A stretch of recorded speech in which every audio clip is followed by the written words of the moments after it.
Hey guys, I'm Charisse Holiday. I am the co-founder and lead hair and makeup artist of LookLove Beauty. We are a special event hair and makeup company here in Charlotte, North Carolina, but we travel everywhere as well. So we focus mainly on weddings as well as any kind of special event you might have, from proms to birthdays to bachelorette parties. Literally any reason somebody needs hair and makeup, we'll do it. What led me to my current job is quite a few years of trying to figure out what I wanted to do. I am a person that is super passionate and definitely somebody who gets bored easily. So doing the same thing day in and day out was never an option really for me.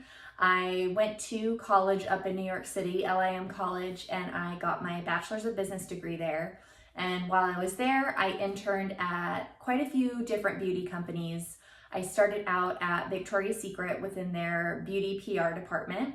And then I went over to Allure magazine in their editorial department and landed at Henry Bendel's, which is no longer in business anymore, in their marketing department. And my last one, my senior year, was at Birchbox, and I was in their social media department there.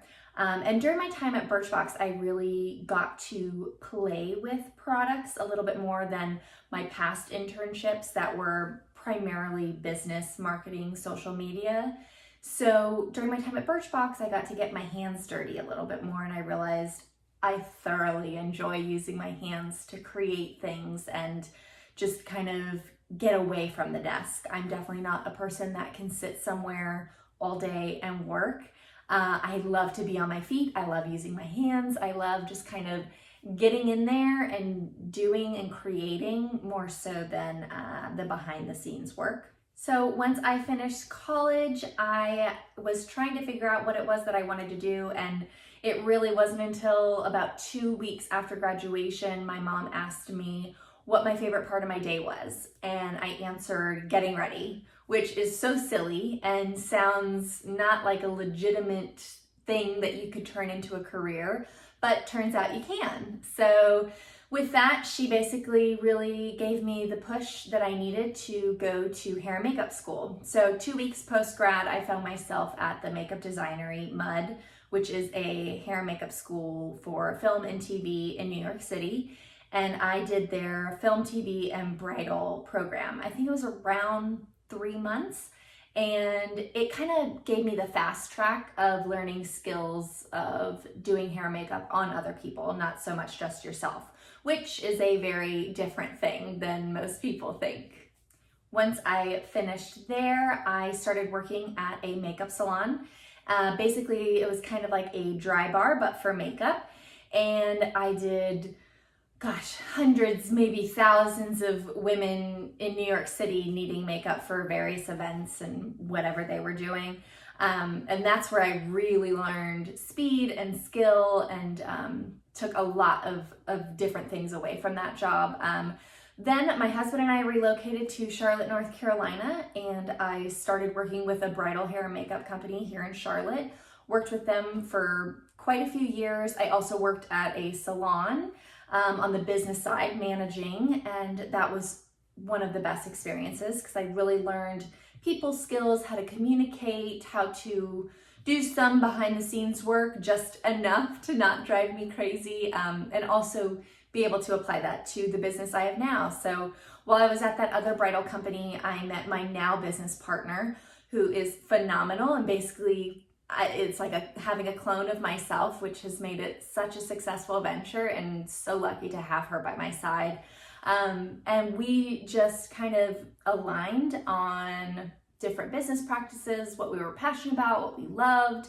And so we created LookLove Beauty, which is special event hair and makeup for anything that you need. As far as schooling goes for what I currently do, there's kind of two routes you can take. You can take the first route, which is learning a ton online. There are so many YouTube tutorials and different online classes that you can take for it and just learn and expand your skills, which I still do that now. Probably I try to do something online and learn a new skill or just a different way to do something every week. So you can definitely do that route. Find somebody that you really admire, see if they're looking for an assistant and kind of assist for a couple of years, learning your craft and kind of gain experience that way. Or you can go to school as well. That's what I did. I was 21, super fresh and new. I knew nothing about how to apply hair and makeup to somebody else. So that was a route that I felt comfortable in. It really bought me confidence, essentially. It's not necessary. It's not essential. It does provide a little bit of a faster track. So being a co-founder as well as a lead hair and makeup artist, the skill sets are kind of different. As you can imagine, there's a ton of back-end stuff. So everything from social media, accounting, legal, all the business stuff that, as I'm sure you could guess, I'm probably not so passionate about. So I've learned to outsource a lot of things that are not my strengths. And then as far as the hair and makeup side, the side that I'm obsessed with, you need to know how to apply makeup and you need to know how to do somebody's hair. So like I said prior, those skills kind of come with time, they come with experience, they can come with school as well. An average day for me is different every day, which I love. So a normal weekend is a wedding on a Saturday, pretty much every Saturday, unless we've specifically blocked that off of our schedules. So we have early mornings. We start usually anywhere from 5 a.m. to 8 a.m., wrapping around 12 to 3, somewhere in there, depending on how big a bridal party is. After a wedding, we usually have a few more clients after. Some days we don't have anything after, which is really fun. And then on a weekday, we have bridal trials. We might have some sort of maternity photo shoots. We have a lot of lessons. We do, when it's that time of year, a lot of holiday cards, women needing hair and makeup for those. So best part of my job, hands down, is when my clients look in the mirror and feel beautiful and you can literally see their entire face light up. That is why I love what I do. My job is super fun and I am obsessed with it, but that moment of seeing my client, especially on a wedding day, as you can imagine, it's an emotional connection that I would venture to guess most jobs don't get to experience or don't offer it as an experience. It is truly one of a kind and I wouldn't trade that for anything. The job outlook for what I do can go into a million different things. So when I originally started out, I thought film and TV for sure is what I wanted to do, and I tried it. It was fun. It wasn't for me. I still was lacking something, and it turned out it was that emotional connection and really getting to know my clients and building relationships more than anything. So you can go into film and TV, you can go into hair, cut, and color, you can go into bridal. What I do, you can go into just purely set work, so having a hair and makeup artist on set. A lot of that can be done with editorial, it can be done with just straight up studio work, so anybody shooting commercials or things like that. And then you can go into special effects too, which is super cool and fun. Blood and gore was not my thing, but it is a craft like no other. I think my biggest piece of advice I could offer somebody to find a career that they love would be to recognize that no hobby or passion is too small, too unique, too niche. I think we live in a time that is so incredible that you can make a career from literally anything.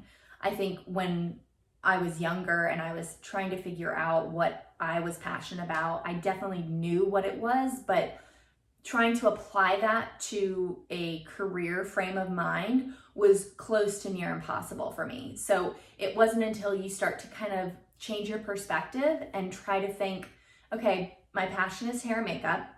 My favorite part of my day is getting ready. Sounds ridiculous, but who is going to recognize this skill set as something that's essential? And it turns out that there is a very big market for brides. Brides feel that hair and makeup, getting ready for their wedding day, is essential. So it's kind of, I think the best thing I could say would be shift your perspective and try to think, these are my hobbies, these are my passions. What can I do and who can I talk to that these things would be considered essential to them? And think about it long term. Sometimes short-term goals can get a little bit too blocked in. Try to open up your mind a little bit and think, 10 years down the road, is this feasible? Is this sustainable? And I think if it is, go for it. But if it's not, then maybe shift your perspective a little more. See what else is out there within that certain hobby or passion that you have. Thanks so much for listening, guys, and best of luck to you.